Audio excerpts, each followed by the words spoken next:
بسم الله الرحمن الرحیم. یو ټیبل به جوړ کړو. دا یو ټیبل شو. د لیاوټ منیو نه وروسته ډیزاین منیو. دا ډیزاین منیو هم د ټیبل لپاره ده. ګوره که چېرته ټیبل سلیکټ وي ډیزاین منیو به وي، که ټیبل نه وي سلیکټ ډیزاین منیو به نه وي. ډیزاین منیو لکه څنګه چې له نوم نه ډیزاین ده، نو دا منیو صرف او صرف د ټیبل د ډیزاین لپاره استفاده کیږي. که غواړئ چې ټیبل یو ښایسته ډیزاین ولري، کله چې موږ تاسو یو ټیبل جوړو، مثلا په دې کې ما یو ریزلټ جوړ کړی، یو څو نمرې وکړو. اوس که غواړئ چې دا ټیبل لږ ډیزاین ولري، نو موږ تاسو ډیزاین منیو نه استفاده کوو. اول ګوره دلته موږ د ټیبل سټایلونه لرو. که غواړئ چې له دو سټایلونو استفاده وکړئ، فقط کرسر په ټیبل کې کېږده چې په هر یوه کرسر کېږدئ، دا سټایل درته ښیي چې دا داسې معلومیږي. مثلا دا داسې معلومیږي. ګوره که چېرته دغه بټن کلیک کړې، نو دلته به ټول سټایلونه چې موږ لرو ټول به راته وښیي. دا ټول سټایلونه دي. هر سټایل چې غواړئ چې وی لري. اوس مثلا که زه دا سټایل کلیک کړم، نو ګوره صرف دا باره رو به یې رنګ تیز وي، په سپین رنګ کې به وي، دا نور رنګ به بیا خیره وي. مثلا که دغه بل دا یې کلیک کړم، بیا به د اول کالم هم ورسره رنګ ولري، رنګ به یې سپین وي. نو دا ټول ډیزاین دي. هر ډیزاین چې غواړئ استفاده ترې کولی شئ. یا ټرانسپیرنټ ډیزاین نه غواړئ، ټرانسپیرنټ ډیزاینونه هم شته. نو فعلا به زه دا ډیزاین کلیک کړم تر څو دا ډیزاین واخلم. اوس چې کله دا ډیزاین یې واخیستو، دلته موږ تاسې بیا بعضې آپشنز لرو. مثلا هیډر رو. اوس ګوره دا اوله رو هیډر ده، نو سټایل یې له دې نورو نه چینج ده. که چېرته زه دا ایسته کوم، هغه سټایل ختمیږي. مثلا که چیرې زموږ تاسې ټیبل هغه به نه لري، هیډر عنوانونه ونه لري، ته غواړې چې ټول یو قسم ته ښکاره شي، نو بیا دا ترې ایسته کوئ. نو ګوره ټول به په هغه یوه سټایل کې ځي. اوس مثلا که زه یو خانه لابله ور اضافه کړم، ګوره دا اول رنګه، بیا سپینه، بیا رنګه، بیا سپینه، ټول به همداسې چې هر څومره لاندې ټیبل غټېږي همدغه دوه رنګه کې به وي. او که چېرته ډیزاین کې ورسره هیډر رو کلیک وي، نو بیا به اوله رو یې مختلف وي، نورې به بیا ټول یو شانته وي. پوه شوئ؟ په دې کې فرست کالم هم کولی شئ چې ګوره دا فرست کالم ډیزاین که چېرې مثلا موږ دا ډیزاین اخیستی وي او زه ورته وایم چې فرست کالم دی هغه ډیزاین ونه لري، کیدای شي چې ډیزاین ترې ایسته کړي، ډیزاین ورکړي. مثلا ټوټل رو چې د آخري رو یې هم همدا ډیزاین واخلي، لکه څنګه چې د اول رو ده. او یا دا ټول کالمونه چې دي یو رنګ ته شي، بیرته یې کلیک یې بیرته رنګ شي. لاست کالم، فرست کالم چې کلیک یې دا رنګ به واخلي، لاست کالم هم همدا رنګ شي. وینئ؟ یا کالم ټول که دا ترې ایسته کړو، کالم ټول یو رنګ شي. دا آپشنز دي چې کوم رنګ شي. اول به له دې ځای نه سټایل ورکړو، بیا له دې ځای نه د کومې رو یا د کوم کالم سټایل که نه غواړئ او یا یې غواړئ، بیا به یې ټیک مارک کوئ. پوه شوئ په دې؟ بل شیډینګ لرو. شیډینګ موږ تاسې اوله ورځ په هوم کې هم ویل، هوم منیو کې چې کله غواړو د یو ټیبل یا د یو خط بیکګراوند چینج کړو. اوس مثلا زه د دغه رو بیکګراوند چینجوم، کلیک کوئ، د دې ځای نه رنګ کلیک کوئ، هر رنګ چې کلیک کوئ هغه هماغه رنګ اخلي. دلته موږ تاسو سره که زه دا رو کلیک کړم، شیډینګ کلیک کړم، یو خو دا رنګونه شوه. که چېرته نو کلر کې بیرته هغه رنګ یې ختمیږي. او که مور کلرز کلیک کوئ، بیا له دې نه علاوه موږ تاسې دلته نور رنګونه هم لرو. مثلا که زه یو رنګ کلیک کوم، دغه اورنج کلر مې کلیک کو یا ګولډ کلر. که چېرته زه دغه ګولډ کلر کې لږ تغیرات راولم، مثلا لږ تور بخونه ګولډ غواړم، لږ سپین بخونه غواړم، نو په هغه صورت کې بیا موږ مور کلرز کلیک کوو. مور کلرز چې څنګه کلیک کوو، ګوره رنګ به هماغه رنګ وي. وینئ دلته نیو او کرنټ. کرنټ مطلب دا اوسنی چې موږ انتخاب کړی ده دغه ده، او نیو هم فعلا هماغه ده، ځکه چې موږ تر اوسه تغیرات نه دي راوستلي. نو دلته به هم ګوره دا پوینټر په همدغه ځای کې ولاړ وي، کوم رنګ چې دا و. نو له دې ځای نه که زه مثلا غواړم چې لږ توربخونه شي، وینې دا به لږ راکم کړم. وینې نیو رنګ یې څه رقم شو، لږ توربخونه شو. کرنټ داسې ده، داسې شو. مثلا زه لږ نور تور کړم یا لږ وایټ کړم. نو چې کله زه دا اوکې کړم، دا به هماغه رنګ اخلي، او اوس به دا رنګ دلته بیا موجود وي. چې کله زه دا بټن کلیک کوم، دا رنګ به بیا دغه ځای کې جدا موجود وي. چې کوم بیا آینده کې بل ځای کې استفاده کول، بیا به ضرورت موږ ته نه وي چې بیا دا کلیک کول هغه ځای نه چینج کړو، راځه له دې ځای نه به یې اخلو. نو دا کلر شو. که کله غواړئ چې شاته شیډ ولري، رنګ ولري، یا ټول ټیبل یا یوه رو یا یوه خانه، هر څومره ځای چې موږ انتخاب کړی وي، له دې ځای نه رنګ ورته ورکولی شو. بیا بارډر سټایل دی. که غواړئ چې بارډر سټایل یې چینج کړئ، کولی شئ بارډر سټایل چینج کړئ. مثلا زه وایم چې بارډر سټایل یې داسې کلیک کړئ، اوس چې هر لاین کلیک کوئ، بارډر سټایل به هماغه وي. وینئ؟ فهم ده؟ یا مثلا سایز چینج یې، اوس ګوره زه به یې لږ غټ کړم تر څو واضح ښکاره شي. دا بارډر دا سټایل غواړم، دا بارډر هم هماغه سټایل. هر یو چې کلیک کوئ، بیا به هماغه سټایل کې راځي. او کلر که غواړئ چینج یې کړئ، هم یې کولی شئ. دلته بیا ګوره مور کلر دا هر څه لرو. مثلا زه بارډر کلر دا غواړم چې کلیک کړئ هماغه رنګ به شي. یا که چېرته له دې ځای نه دا کلیک کړو، دا ټیبل زه سلیکټ کړم، له دې ځای نه بارډرز کلیک کړو، نو کولای شي چې بارډرز ترې ریموف کړي. مثلا زه نو بارډر کلیک کوم ترڅو ټول بارډر ترې ختم شي، آل بارډر کلیک کوم ترڅو ټول بارډر راشي، یا مثلا صرف د چار طرف آوټساید بارډر وي. دا کوم بارډر وي کوم بارډر نه وي له دې ځای نه کلیکوای شي چې طرف هم بارډر ولري طرف هم بارډر ونه لري. پوه شوې؟ دې ته بارډر وایي. او بل د بارډر پرنټر په دې باندې هم کولی شي چې بارډر جوړ کړي. مثلا دا لاین یې جوړ کړي، دا چې د دې ځای د هر ډیزاین کلیک کړی وي هماغه جوړولی شي. دا سټایل شو، د ډیزاین شو د ټیبل. که چېرته په ټیبل کې غوښتل چې تغیرات راولئ، سټایل لږ ښه ورکړئ، نو بیا به ډیزاین منیو نه استفاده کوئ. په ټیبل کې خو به اوس سوال نه لرئ. پوه شوې په ټیبل باندې؟ یا انسرټ منیو کې دا ټیبل و چې کله موږ تاسو غوښتل ټیبل جوړ کړو، په څو طریقو هم جوړوای شوای. او بیا چې ټیبل جوړ شي ورسره ویو منیو اضافه کیږي، لیاوټ منیو اضافه کیږي، ډیزاین منیو چې په لیاوټ کې موږ د ټیبل په لیاوټ کې تغیرات راوستل، چې رو اضافه کې، کالم اضافه کې، الاینمنت یې چینج کې، ډایرکشن یې چینج کې، فارمولا ورکې، دا ټول په لیاوټ کې وو. او ډیزاین کې موږ ورته ډیزاین ورکړو. نو ټیبل ډیزاین مو زده شو، لیاوټ مو زده شو. بیرته راځو انسرټ. انسرټ مطلب ورچول. نو اوس موږ تاسو بیا دلته لرو پکچر. کله غواړئ چې عکس ور اضافه کړئ، مثلا دلته یو ډاکومنټ جوړوي یا ریپورټ جوړوي، زه غواړم چې دغه ځای کې یو عکس اضافه شي. او په داسې حالت کې ور اضافه کوم چې مثلا خط هم لرم. مثلا دلته زه پاراګرافونه لرم، دغه ځای کې یو عکس فعلا ور اضافه کوم. انسرټ پکچر. کوم عکس ور اضافه کوئ؟ له هر ځای نه چې عکس ولرئ یو عکس راواخله ترې. زه به د فوټوشاپ عکسونه ځه دغه ځای نه به یو ساده عکس راواخلم. دا عکس به راواخلم. نو چې چېرته هم کرسر ایښی عکس به راشي. خو ګوره کرسر موږ دلته ایښی وو او عکس دلته راغی. ولې؟ ځکه چې دا عکس غټ ده، هلته نه ځای ایږي. کیدای شي زموږ مارجنز ته دې ځای پورې وي، نو عکس هلته ځای نشته. که زه دا چېرته لږ ووړ کړم نو دا به ګوره خپله هلته لاړ شي. وینې؟ که بیرته غټ کړم بیرته به لاندې راشي. اوس که زه دا غواړم چې لږ نور هم ووړ کړم، مثلا دومره قدر ما دا ووړ، دی دلته راغی. اوس مثلا زه غواړم چې په دې عکس کې بعضې تغیرات راولم، مثلا رنګ یې ورته سم کړم، بیکګراونډ یې سم کړم، یا دا خط یې دغه څانګو ته راولم. نو بیا چې موږ تاسې دلته عکس سلیکټ کړو، د ده سره یو منیو اضافه کېږي. د څه په نوم؟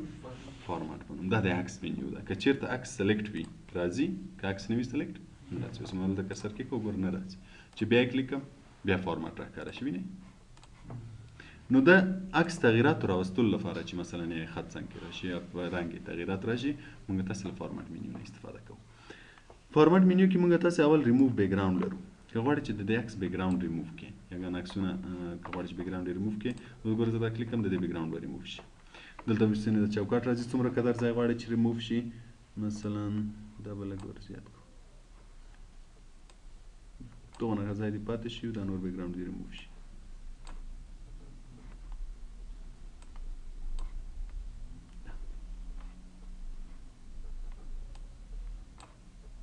دومره ځای دې پاتې شي. مثلا اوس ګوره که زه کیپ چینجز کلیک کړم نو همغومره ځای به پاتې شي، نور به پاک شي. دا بیکګراونډ ریموو شو. کله غواړئ چې بیکګراونډ کې بعضې تغییرات راولئ، بعضې ځایونه ریموو کړئ، ریموو کولی شي. خو دومره شیان، دومره تغییرات چې مثلا موږ تاسې توقع لري چې باید راشي، په ورډ کې هغومره تغییرات نشو راوستی. دا بعضې ساده عکسونه، مثلا یو پاسپورټ سایز عکس وي، غواړئ چې شاته یو بیکګراونډ یې هغه ترې ایسته کړي که نه، نو داسې ساده رنګونه ایسته کولی شو. خو داسې لکه دا رنګین عکس چې و که نه، د دې شیانو ایسته کول بیا فوټوشاپ یا فوټو ایډیټینګ پروګرامو کې ښه کېږي، په دې کې بیا نشو کولی.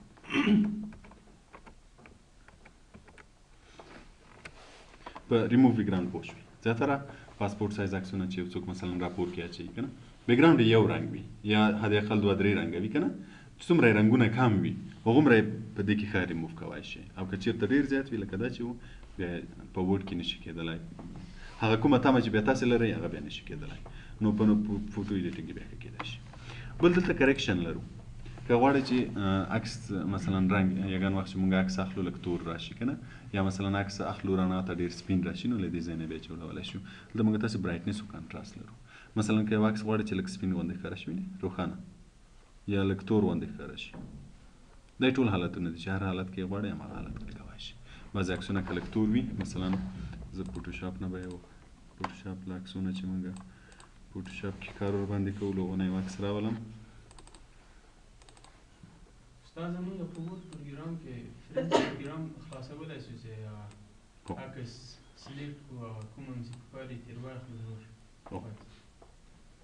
دا عکس ګوره، مثلا یو عکس دې اخیستی لږ تور راغی، که غواړې چې لږ سپین غوندې ښکاره شي له دې ځای نه اوس ګوره مخکې تور و اوس سپین شو نو بعضې کرکشنونه دلته موږ تاسې کولی شو که غواړو چې عکس کې لږ تغیرات راولو له دې ځای نه رنګ سمولی شو دلته نور مختلف رنګونه ورکولی شي اوس مثلا زه دا رنګ ورکوم یا دا رنګ ورکوم هر رنګ هر ډیزاین چې کلیک کوئ عکس به هماغه رنګ اخلي او بعضې افیکټس هم همیشه ډیزاینونو ته وایي که غواړې چې بعضې ډیزاینونه نور ولري افیکټس ولري مثلا یا دا ټول ډیزاین دی که غواړې چې له دو ډیزاینونه یې ورته ورکړې هم یې کولی شي مثلا دا ډیزاین ورته ورکړو دته آرټیسټیک افیکټس وایي آرټ رسامي غوندې شکل ته وایي نو دلته د رسامي غوندې افیکټس دي که غواړې چې له دونه کوم یې ورباندې اپلای کړي ورباندې اپلای کولی شي بل په دې ځای کې موږ تاسې کمپریس لرو که غواړې چې یو عکس کمپریس کړي مثلا موږ تاسې چې په څومره ښې کامرې باندې چې ریزولوشن یې څومره ښه وي په هغه باندې چې عکس اخلو سایز یې زیات راځي مثلا یو عکس که موږ های ریزولوشن واخلو امکان لري چې سایز یې 6 MB راشي 7 MB راشي که نه د MB په حساب یې سایز زیات راشي نو که چېرته داسې های ریزولوشن عکسونه موږ راخلو ورډ کې اچوو مثلا یو راپورټ جوړوو په هغه کې اچوو نو بیا چې دا ورډ فایل موږ سیف کړو د سایز زیات راځي مثلا په ایمیل کې غواړئ چې یو چاته یې واستوئ خو د سایز زیاته په ایمیل کې نشي استولی ولې نشي استولی چې موږ تاسې دلته عکسونه داسې عکسونه ور اچولي چې د هغه سایز غټ ده نو بیا په هغه صورت کې موږ له چیز نه استفاده کوو له کمپریس پکچر نه استفاده کوو مثلا دا عکس ما ور اچولی دا به زه په ډیسکټاپ باندې سیف کړم د ورډ پکچر سیو به کړم اوس که زه دا کلوز کړم او دلته یې سایز وګورم ورډ پکچر چیرته سیو شو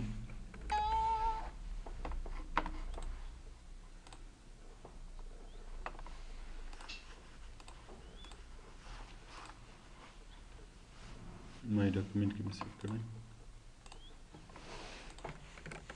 دا ورډ پکچر اوس ګوره د دې سایز څو کې لیکل شوی ده 915 کې لیکل شوی که چېرته موږ تاسې په دې کې های ریزولوشن عکسونه اچولي وای نو امکان لري چې دا سایز یې زیات راشي نو چې سایز یې زیات وي مثلا بیا غواړئ په ایمیل کې واستوئ ایمیل کې نشئ استولی ځکه چې سایز یې زیات وي نو بیا هغه صورت کې موږ له کمپریس نه استفاده کوو زه ګوره دا عکس زه کلیک کوم فارمټ کې ورته وایم چې کمپریس شي کمپریس چې د کلیک کو نو ګوره دلته موږ آپشن لرو چې اپلای اونلی دیس پکچر چې دا تغیرات چې غواړم اونلی ټو دیس پکچر صرف ته په دې پکچر باندې اپلای شي مثلا تاسو معلومه چې د های ریزولوشن د سایز زیاته صرف دا غواړئ نو بیا دا کلیک که دا نه وي نو په دې راپور کې چې هر څومره عکسونه لرو ټول کمپریس کوي د ټولو سایز راکموي نو دا به ترې ایسته کړو او بل ډیلیټ کراپ ایریاز دغه ځای کې چې کراپ وایم بیا به دا درته تشریح کوم او دلته بعضې ریزولوشن راځي څومره چې موږ تاسې ریزولوشن کم ونیسو هغومره سایز کم راځي خو د عکس کیفیت بیا لږ خراب ښکاره کېږي دومره په ورډ کې موږ تاسې مشاهده کولی نه شو خو فوټو ایډیټینګ پروګرامو کې بیا ښه مشاهده کېږي چې ریزولوشن څه شی ده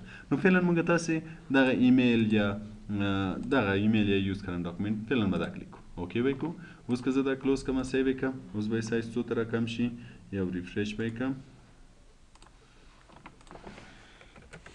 ورډ پکچر اوس هم تقریبا هماغومره ده ځکه چې دا عکس دومره های ریزولوشن نه و څومره چې یو عکس های ریزولوشن وي موږ په یو ډاکومنټ کې اچولی وي سایز یې ورسره زیات راځي نو بیا په هغه صورت کې چې موږ سایز راکم کړو د عکسو له کمپریس نه باید استفاده وکړو خو که عکس های ریزولوشن نه وي بیا سایز کې دومره زیات تغیرات نه راځي بل چینج پکچر که غواړئ چې دا عکس چینج کړئ د په ځای یو بل عکس راشي نو بیا چینج پکچر کلیک کړئ اوس به دلته درته وایي چې انټرنیټ فعلا نشته یعنې که غواړئ چې انټرنیټ نه یې واخلئ که نه نو انټرنیټ نشته زه له انټرنیټ نه له کمپیوټر نه اخلم په هغه صورت کې بیا ورک آفلاین کلیک کوو ورک آفلاین دا مطلب چې له انټرنیټ نه له کمپیوټر نه کمپیوټر کې چې مې چېرته عکسونه ایښي دي نو بیا ورک آفلاین کلیک کوئ اوس به ګوره دا راشي مثلا زه دا عکس غواړم انسرټ به یې کړم ګوره اوس به د هغه عکس په ځای دا عکس راشي نو که چېرته هم د یو عکس په ځای بل عکس راوسته نو په هغه صورت کې بیا چینج پکچر کلیک کوئ بل موږ تاسې دلته ریسیټ پکچر لرو ریسیټ مطلب چې عکس بیرته اول حالت ته راولي کله که مثلا موږ په عکس کې ډېر زیات تغیرات راوستوي او غواړي چې بیرته هغه اولنی حالت اختیار کړي نو بیا به ریسیټ کلیک کوئ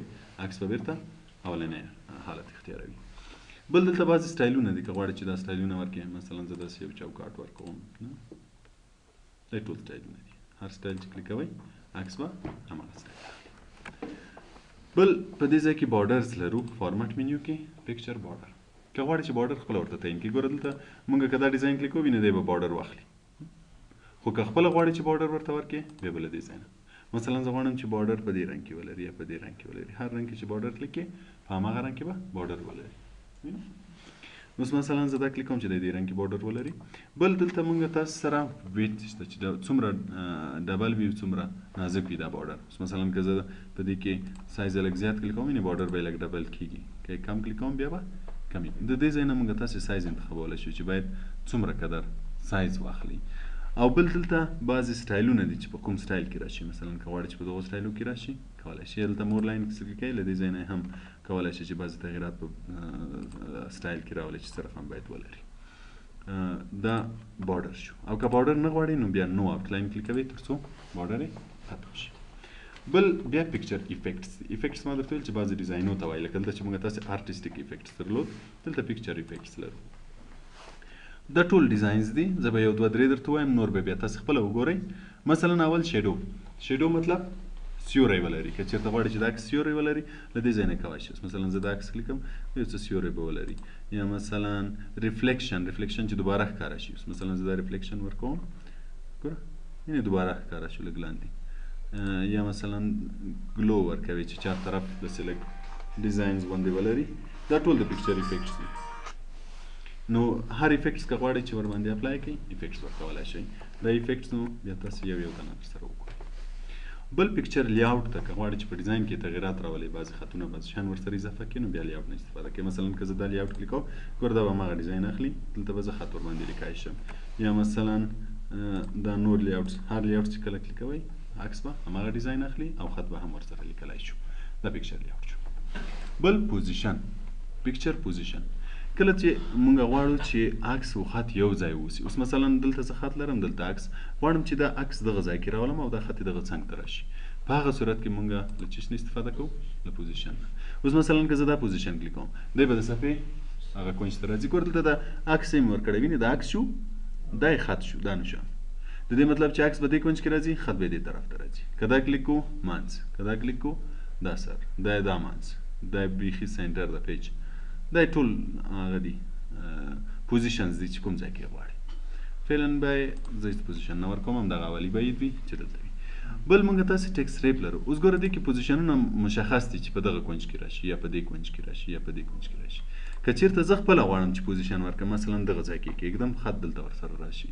اوس ګوره که زه دا کش کړم، دلته کلیک خوشې کړم، عکس دلته راغی، ولې خط یې سره خم کړو؟ دوه ځایه شو که نه. اوس ګوره هغه بره راغی، دا لاندې، او دی دلته ګوره د حرف غوندې راغی. مثلا که زه لږ نور هم را دې خواته کړم نو امکان لري چې د لغت منځ کې راشي. وینې لغت منځ کې راغی، INS دلته شو، انورې هلته شو. نو بیا دلته ټکس ریپ. اوس ګوره ټکس ریپ چې کلیک کوو، په دې کې اول آپشن انلاین وي ټکس ده. انلاین وي ټکس دا اوسنی حالت ده چې دی د خط سره په لاین کې راځي، یعنې منځ کې راځي لکه یو حرف غوندې. اوس ګوره INS بیا دی ده، بیا دی ده. نو که چېرته موږ تاسې سکویر کلیک کوو، سکویر معنا مربع یا مربع، چې مربع غوندې شکل اختیار کړي، دې خواته هم خط راشي، دې خواته هم خط راشي. اوس به ګوره که زه دا عکس هر ځای ته